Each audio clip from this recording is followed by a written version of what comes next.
Universitária Goiânia, 870 AM.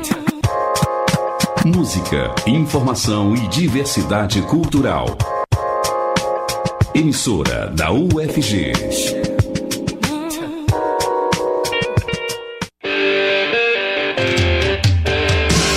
Começa agora o Estação Esportiva. As notícias do mundo do esporte de um jeito que você nunca ouviu.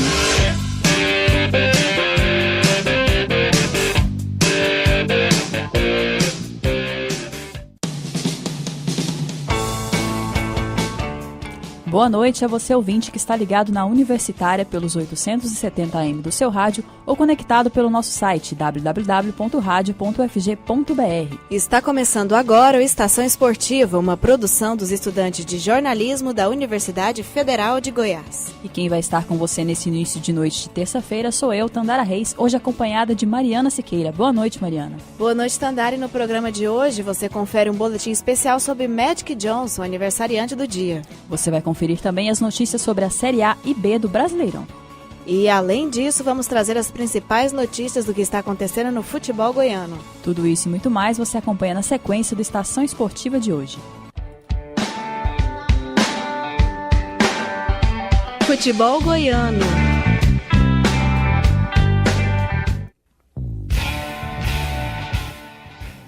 A gente inicia o futebol goiano de hoje falando do Vila Nova. A equipe colorada é a primeira goiana a entrar em campo pela 21ª rodada e o time teve mais de uma semana para treinar.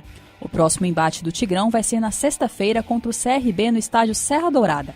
E a equipe precisa ganhar se quiser voltar ao G4 e continuar forte na luta pelo acesso. O Vila perdeu sua posição entre os 4 primeiros e o volante Moacir, em entrevista, reconheceu que a equipe desperdiçou oportunidades durante o primeiro turno. O clube ficou 6 jogos seguidos sem ganhar jogando no Serra Dourada. Além disso, as derrotas como visitante resultou na perda de posição na tabela. O jogador declarou que a projeção é para um segundo turno mais regular do que o primeiro. Moacir disputou 16 das 20 partidas do time e entrou como titular nos últimos jogos por conta da lesão de Giovani. Outro atleta que mencionou uma superação do time no campeonato foi o recém-apresentado Léo Itaperuma.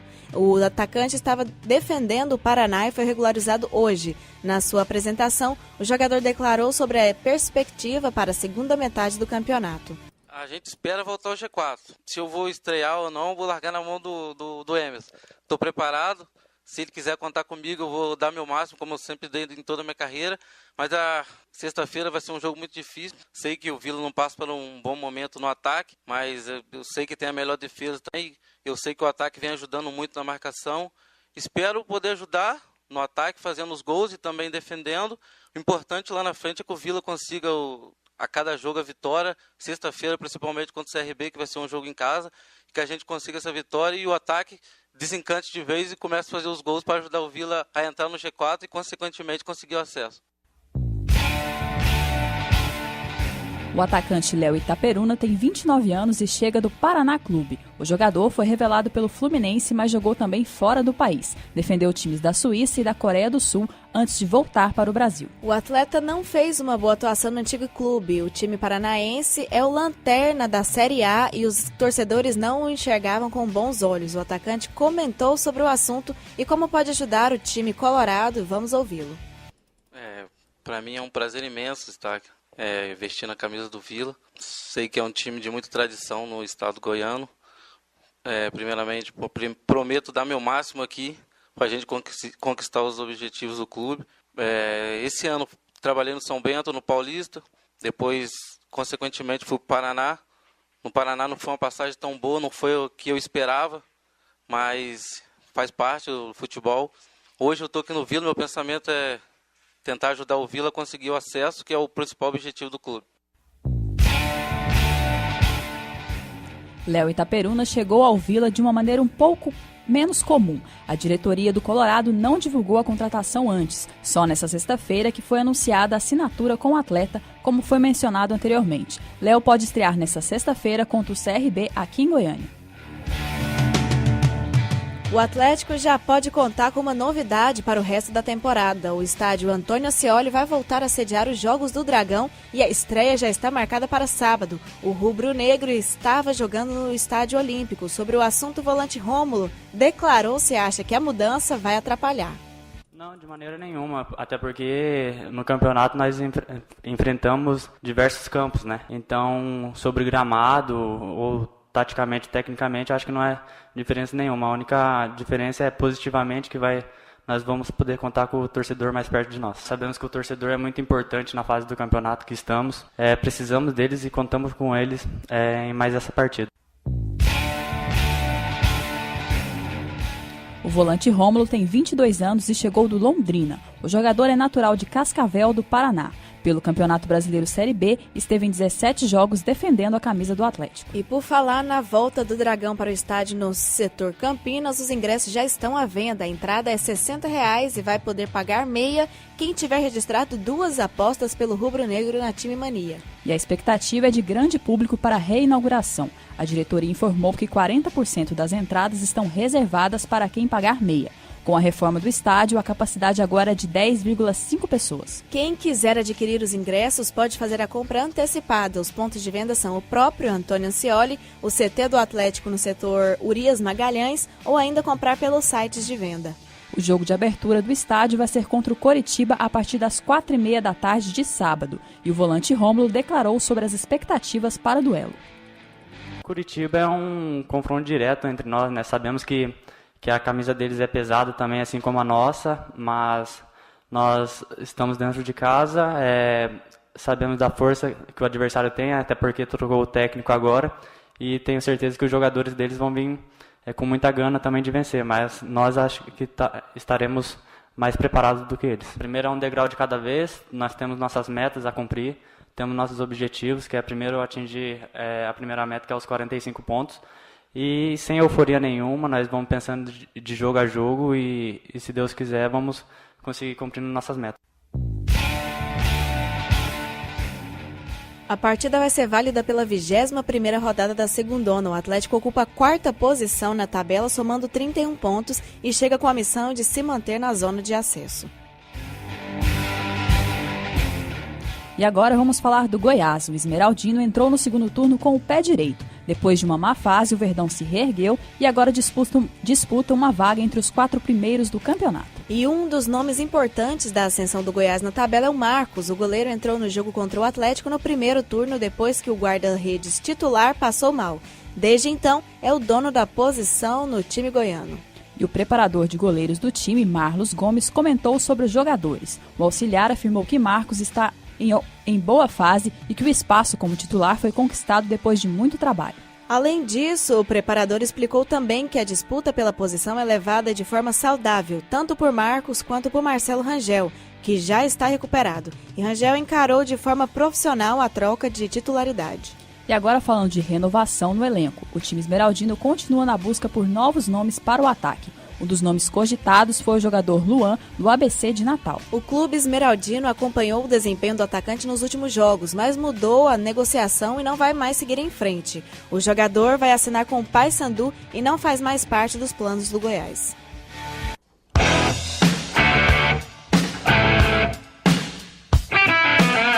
Brasileirão.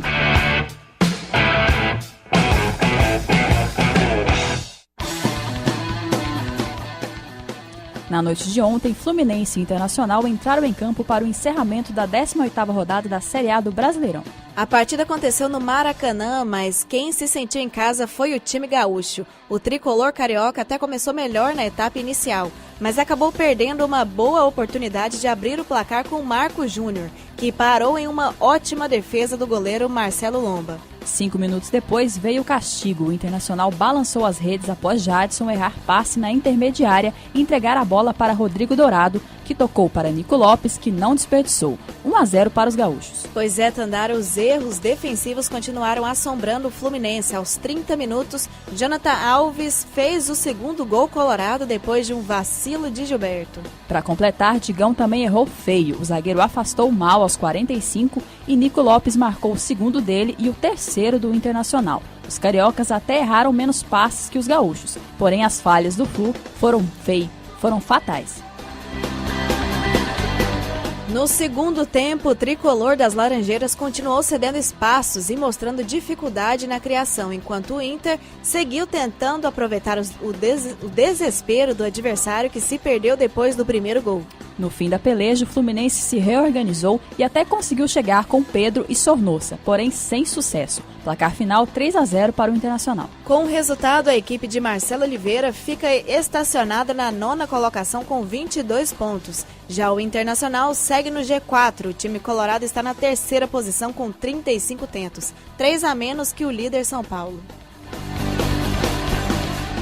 E a classificação da Série A é a seguinte: o líder é o São Paulo com 38 pontos, seguido de perto pelo Flamengo com 37. Logo atrás vem o Inter com 35 e em quarto lugar o Grêmio com 33. Atlético Mineiro e Palmeiras fecham o G6 da competição com 30 pontos cada um. O Santos é o 17º e abre a zona da degola com 18 pontos. Na sequência vem o Ceará com 16, o Atlético Paranaense com 15 e na lanterna segue o Paraná com apenas 14 tentos. E finalmente acabou o mistério no Vitória. O clube anunciou hoje que Paulo César Carpegiani vai assumir o comando técnico do time. Após a demissão de Wagner Mancini, João Bursi estava treinando a equipe interinamente. No entanto, a goleada sofrida para o Grêmio no último fim de semana selou o fim da sua passagem do profissional pelo elenco profissional. E Bursi deve retornar ao comando da equipe sub-23. O novo treinador deve ser apresentado oficialmente no treino de amanhã na Toca do Leão. O último clube de Carpegiani foi o Flamengo. O técnico foi demitido ainda no primeiro semestre após derrota para o Botafogo na semifinal do Campeonato Carioca. E vale lembrar que o Paulo César Carpegiani comandou o Vitória em 2012 e deixou o clube de maneira conturbada. Depois de uma excelente campanha na Série B, ele foi demitido pelo então presidente Alex Portela, mesmo com o acesso praticamente garantido. Pois é, Mariana, na ocasião o treinador fez duras críticas ao dirigente e o chamou de influenciável pela forma com que a sua demissão foi conduzida. E se no Vitória tem técnico chegando, no Vasco tem técnico saindo. Na noite de ontem, a equipe carioca anunciou a demissão de Jorginho. Ele deixa São Januário cerca de um mês após ter estreado no comando do time. A decisão foi tomada pelo presidente Alexandre Campelo por considerar que a rejeição da torcida já era algo praticamente irreversível. Das 10 partidas em que Jorginho esteve à frente do comando técnico do clube, o Vasco venceu 4 jogos, empatou 1 e perdeu 5, ou seja, um aproveitamento de apenas 43%. Jorginho deixa o Cruz Maltino eliminado da Copa Sul-Americana e da Copa do Brasil, além de estar na 15ª posição do Campeonato Brasileiro com 19 pontos, apenas um da zona de rebaixamento, porém com 2 jogos a menos que os seus concorrentes. E hoje, 2 partidas abrem a 21ª rodada da Série B do Brasileirão. Logo mais, às 7h15 da noite, Brasil de Pelotas vai receber o Avaí no estádio Bento Freitas. Um pouco mais tarde, às 9h30 da noite, é a vez de Ponte Preta e Criciúma entrar em campo em busca dos 3 pontos. O embate vai acontecer no Moisés Lucarelli, em Campinas. Você está ouvindo Estação Esportiva. O horário nobre do esporte no seu rádio. Além do futebol. Além do futebol. Além do futebol.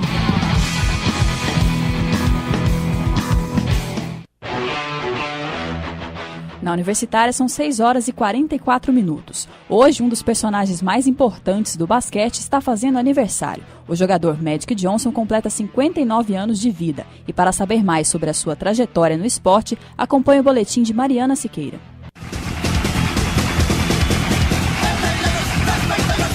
O basquetebol foi inventado em 1891 nos Estados Unidos e desde então vem se tornando um esporte importantíssimo para a cultura do país e adorado por vários fãs ao redor do mundo.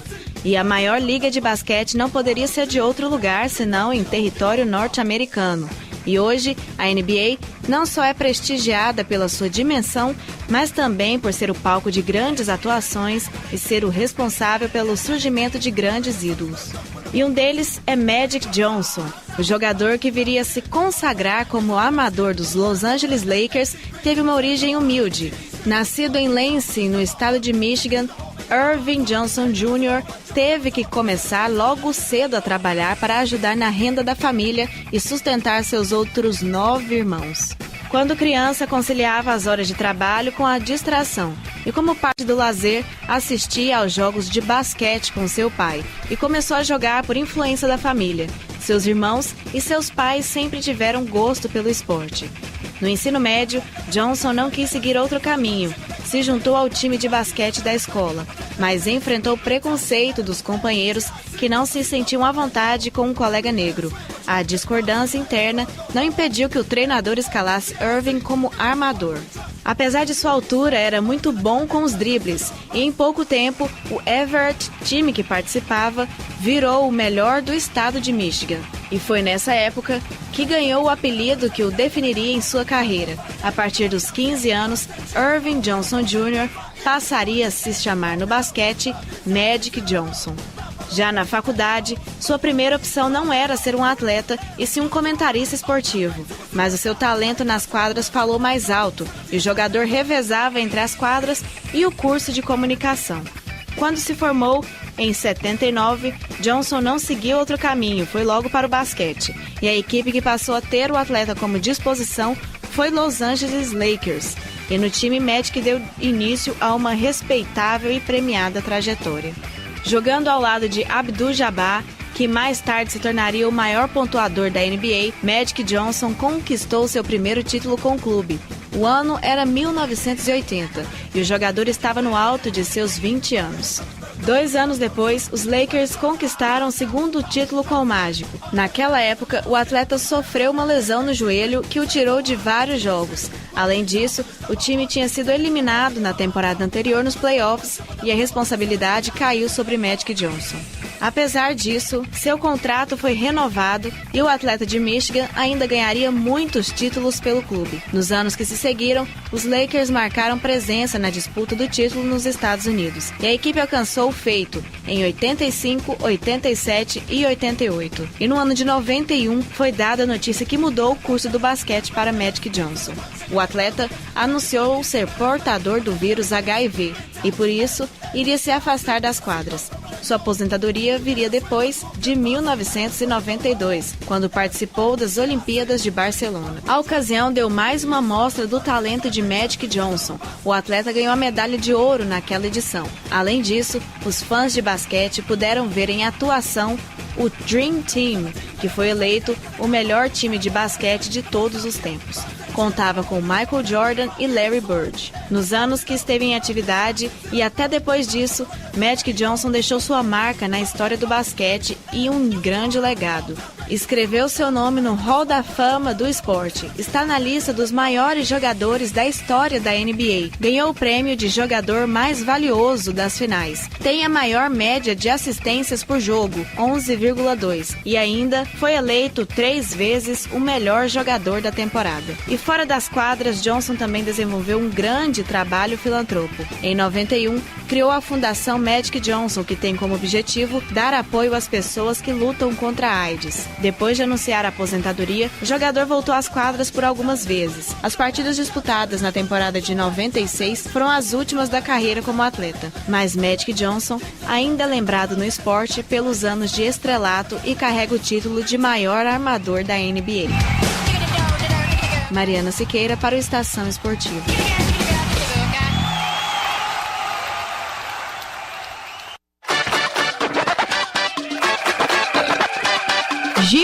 Giro esportivo.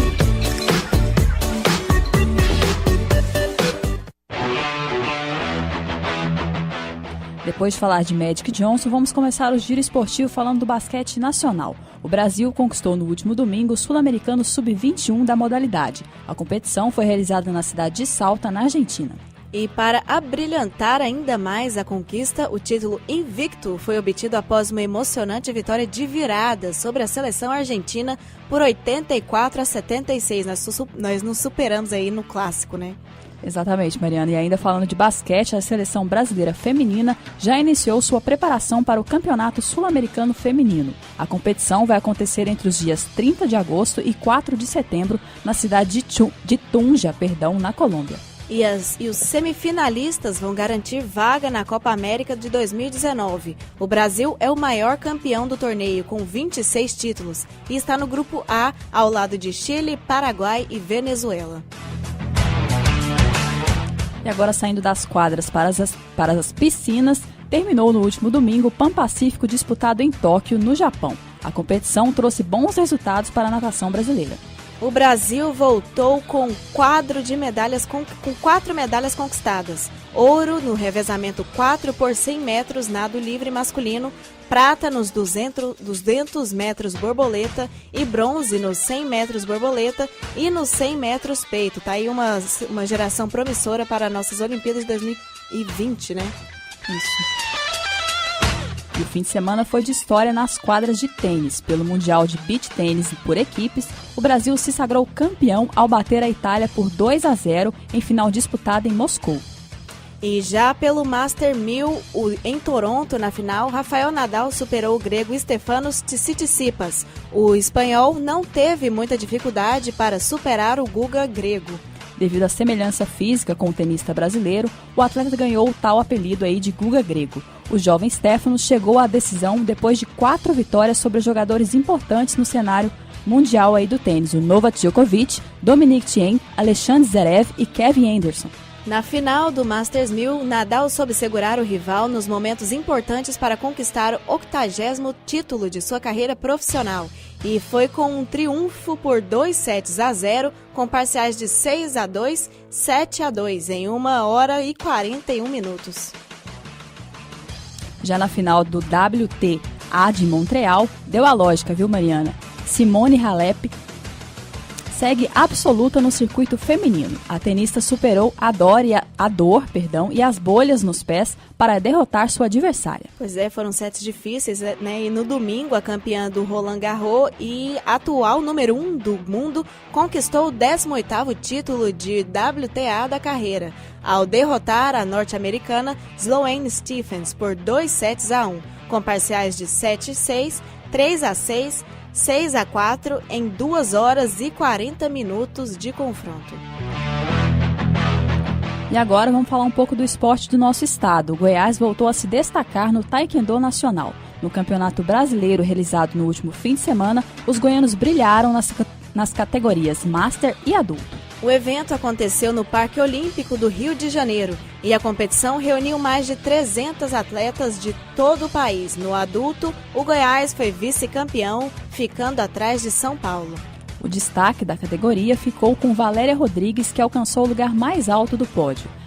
A delegação goiana ainda conquistou mais 5 medalhas, 2 de prata e 3 de bronze. Pois é, fez bonito aí a Valéria, e no Master o desempenho goiano foi melhor, conquistando o topo da categoria. Foram 7 medalhas, sendo 3 de ouro, 2 de prata e 2 de bronze. O grão-mestre Ricardo Favorito, presidente da Federação Goiana de Taekwondo, brilhou em sua modalidade e foi um dos destaques goianos na competição. O bom desempenho de Goiás no campeonato levou o estado ao 2º lugar na classificação geral. O título ficou com os paulistas, enquanto Santa Catarina fechou o pódio com a medalha de bronze. E a 6ª etapa do Campeonato Goiano de Judô 2018 aconteceu no último sábado no ginásio poliesportivo de Sesc Faisalville, aqui na capital. A academia de Dojo Harai Goshi de Goiânia venceu a competição com 327 pontos. Pois é, a academia que vem marcando presença aqui no nosso Giro Esportivo, né? Nós sempre estamos falando da academia. E na 2ª colocação ficou a Associação José Silva Lima, de Aparecida de Goiânia, 286 com pontos ganhos. Na 3ª posição ficou o Inder Santos, de Jataí, com 273 na pontuação. O campeonato aconteceu nas classes de festival ao veterano, no masculino e no feminino, válido para o ranking estadual de 2018. Na categoria festival até 10 anos, o Dojo Harai triunfou mais uma vez. Em segundo ficou a Yoshida e em terceiro a JH Esportes. todas de Goiânia. A 7ª etapa do Goiano de Judô está marcada para o dia 15 do mês que vem, setembro, em Anápolis, no Ginásio Internacional Newton de Faria. Vale destacar que a competição tem 9 etapas no total. Lembrando que a Winder Santos venceu as etapas 1, 2 e 4, enquanto a Harai Dojo triunfou nas etapas 3, 5 e 6. Correio Esportivo.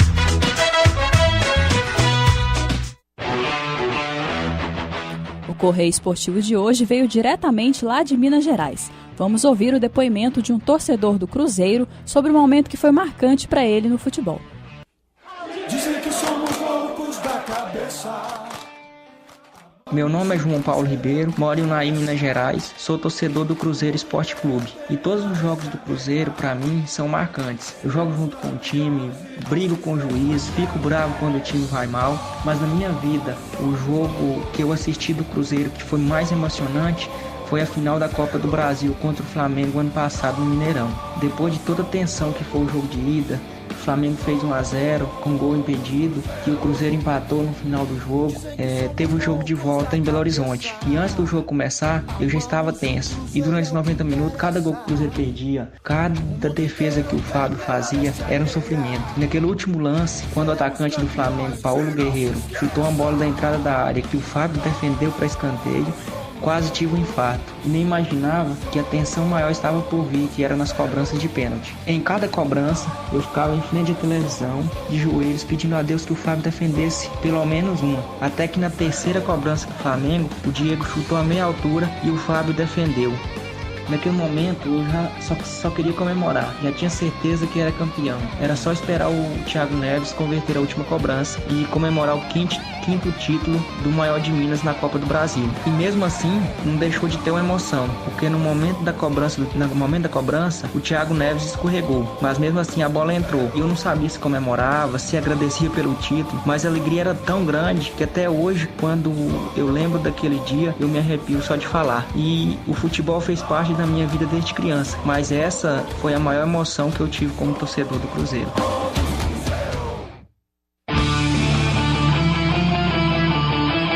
No ar, Estação Esportiva, o programa de todos os esportes.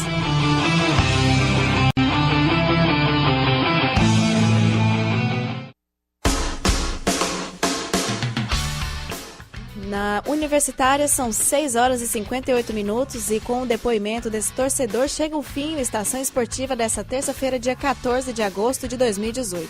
A apresentação foi de Mariana Siqueira e Tandara Reis. Produções e reportagens foram de Mariana Siqueira e Tandara Reis. Com edição geral e monitoria de Daniela Vessiani, Mariana Siqueira e Tandara Reis. E a orientação do professor Ricardo Pavan com direção geral de Márcia Boarati. Trabalhos técnicos de hoje foram de Clóvis Henrique e Murilo Cavalcante. O Estação Esportiva é produzido por estudantes de jornalismo da UFG e para sugestões e participações, basta mandar mensagem via direct no Instagram @estação_esportiva ou ligar para 3521-1936. Uma boa noite a você, ouvinte. Boa noite, Tandara.